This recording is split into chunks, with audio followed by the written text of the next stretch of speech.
Yos, welcome friend.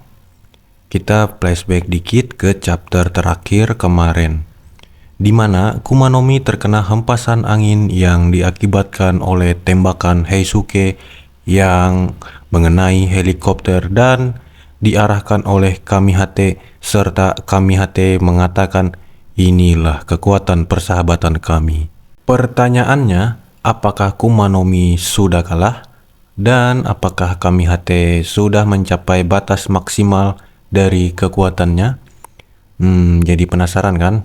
Sebelum lanjut, tekan dong tombol subscribe-nya friend agar channel Manga Review bisa berkembang. Oke, tanpa banyak basa-basi lagi, mari kita tenggelam bersama di dunia Sakamoto Days chapter 231.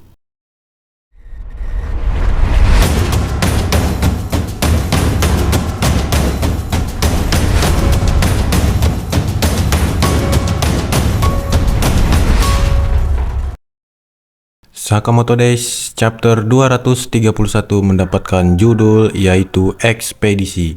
Pada panel pertama, diawali dengan bagaimana Lu dan juga Nenek Mia yang berhasil untuk mengalahkan polisi pembunuh bayaran tersebut dan mengikatnya langsung agar tidak kembali bangkit. Dimana yang kita tahu, sebelumnya polisi ini jatuh terkapar diakibatkan oleh bantuan dari Heisuke yang menembak lengan polisi tersebut hingga putus. Catatan awal yang kita dapatkan pada chapter ini adalah Nenek Mia yang memenangkan pertarungan mematikan melawan polisi pembunuh bayaran dan bagaimana jadinya bentrokan yang terjadi di seluruh negeri. Di sini kita diperlihatkan wajah mereka berdua yang masih kebingungan terkait dengan siapa sebenarnya seseorang yang sudah membantu mereka dalam menembak polisi ini dari jarak yang super sangat jauh tersebut. Dan Lu beranggapan bisa saja ini ulah dari Heisuke karena siapa lagi seseorang yang bisa melakukan hal tersebut. Di sini pun terlihat Lu yang sedang mendoakan agar Sakamoto, Shin, serta teman-temannya semoga semuanya dalam keadaan yang selamat saat ini. Kemudian di sisi yang lain kita juga melihat pertarungan lanjutan antara Kamihate dan juga Heisuke yang melawan Kumanomi dan Kito, dan pada akhirnya dimenangkan oleh duo penembak jitu ini. Terlihat bagaimana lawannya sudah tampak mengalami luka yang sangat parah serta mereka tidak sadarkan diri. Kemudian Kamihate mengatakan bahwa kemampuan yang dimiliki oleh Heisuke saat ini bukan hanya penembak jitu jarak jauh, melainkan dia juga bisa memanfaatkan lingkungan di sekitarnya. Kemampuan menembak jitunya sudah setara dengan Kamihate saat ini. Kamihate pun sempat mengatakan informasi tentang organisasi order kepada Heisuke. Namun tiba-tiba saja Heisuke yang ambruk karena pertarungan sengit melawan duo musuhnya tersebut. Dan terlihat Kamihate mencoba untuk membawa Heisuke menuju rumah sakit karena dia melihat banyak sekali pendarahan pada tubuh Heisuke. Kamihate langsung membopong Heisuke dengan berteriak kepada orang-orang bahwa dia sedang membawa orang terluka. Dan mereka berdua di perjalanan pun melihat adanya beberapa orang yang berkumpul seperti demonstran dengan membawa bendera berlambangkan X. Tampak dari wajah mereka berdua yang terlihat kebingungan serta bertanya kepada orang-orang yang ada di sana kenapa mereka berkumpul seperti itu. Dan disinilah salah satu warga bilang bahwa saat ini Jepang sedang heboh-hebohnya. Lambang X ini adalah kelompok yang sudah mendukung kebangkitan dari JEE. Mereka pun di sini berorasi dan beberapa orang curhat di sini. Salah satu warga mengatakan bahwa di kantornya dia sudah menembak dan membunuh bosnya yang sangat menyebalkan. Warga yang lain pun ikut mengatakan bahwa dia juga tidak akan menerima penyalahgunaan kekuasaan lagi. Dan mereka semua tentu saja memuja-muja Mr. X karena sudah membantu mereka dalam hal penggunaan senjata yang sangat tepat. Mereka berteriak dalam orasinya bahwa senjata adalah keadilan dan senjata adalah anugerah penyelamat bagi orang-orang yang lemah. Dan mereka semua pun mendukung kelahiran serta kembalinya dari GAA, dan GAA yang baru adalah harapan bagi yang lemah dan senjata adalah hak yang diberikan kepada warga negara. Lanjut, melihat kekisruhan yang terjadi, Heisuke pun tampak bengong. Bagaimana dunia ini dengan cepat sekali berubah pandangan dan malah mereka yakin terhadap ideologi yang disematkan oleh Mr. X. Di sini ada salah satu warga yang menjelaskan kepada Heisuke bahwa mereka ini sudah diselamatkan oleh 3 peluru yang sebelumnya diinstruksikan oleh Mr. X. Masalah dari mereka semua pun terasa bisa diatasi dengan sangat amat mudah oleh 3 peluru tersebut. Dan maka dari itulah mereka mengagung-agungkan Mr. X. Sontak mendengar hal tersebut, Heisuke pun langsung syok dan sempat mengatakan bahwa mereka semua ini sedang dicuci otaknya oleh Mr. X. Heisuke mengatakan bahwa JAA yang baru adalah sekelompok pembunuh dan kalian tentu tahu semuanya. Ada salah satu warga kemudian yang mengacuhkan kata-kata dari Heisuke dan malah memamerkan sablonan bajunya yang bergambar X dan mengatakan bahwa dia sangat ngefans dengan Mr. X serta mendukung aksinya. Mendengar hal ini kemudian Kamihate langsung menghajar pria tersebut menggunakan senjatanya. Kemudian Kamihate mengarahkan Heisuke untuk segera meninggalkan mereka semua dan segera mengobati luka-luka yang dideritanya, karena jika tidak, Heisuke bisa mati.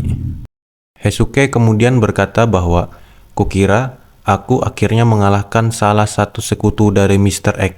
Namun kalau begini Jepang akan benar-benar kiamat." Pada panel ini kita kemudian diarahkan menuju ke sebuah berita di televisi yang menampilkan reporter yang sedang berbicara mengenai masalah senjata yang didistribusikan di bawah sistem izin persenjataan nasional yang tidak dapat digunakan. Kekisruhan dan protes pecah di mana-mana dan keamanan publik pun terus memburuk.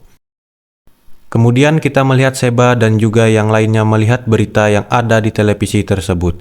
Dan beberapa dari mereka pun mengatakan bahwa setelah mereka semua menghentikan senjata-senjata ini, masih saja mimpi buruk terus berdatangan dari Mr. X. Meskipun senjatanya sudah tidak bisa digunakan, ada banyak sekali bentuk kekerasan lainnya yang dilakukan oleh para warga di sini. Dan senjata tidak lebih dari pemicu untuk mengeluarkan sifat kekerasan dari manusia itu sendiri. Di sini kemudian mereka sempat berdiskusi bahwa seluruh warga Jepang saat ini sudah dipermainkan oleh Mr. X serta kehilangan kendali. Ini adalah hal yang sama persis seperti apa yang terjadi pada Jepang zaman dulu.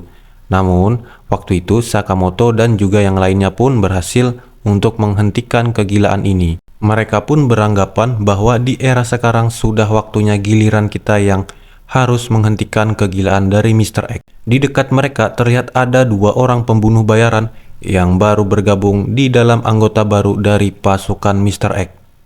Di sini, mereka berdua saling berbicara tentang makanan yang ada di kantin. Dan disinilah Toramaru nyeletuk. Mereka berdua ini sangat mencurigakan dan berkata bahwa sepertinya mereka ini bukanlah murid GCC. Seseorang perempuan yang bernama Shina kemudian memamerkan bahwa dia sudah membeli peluru senapan Gatling di sebuah toko.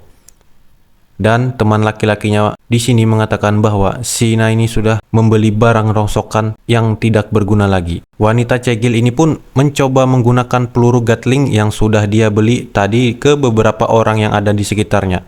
Dan yap, terjadilah ledakan yang sangat besar yang mengakibatkan kelompok dari Seba dan kawan-kawannya ini terpecah belah. Kemudian Seba dan teman-temannya ini pun benar-benar marah melihat kelakuan dari wanita ini. Dan cegil ini berkata, aroma mesiu dari peluru kota ini sangat enak sekali.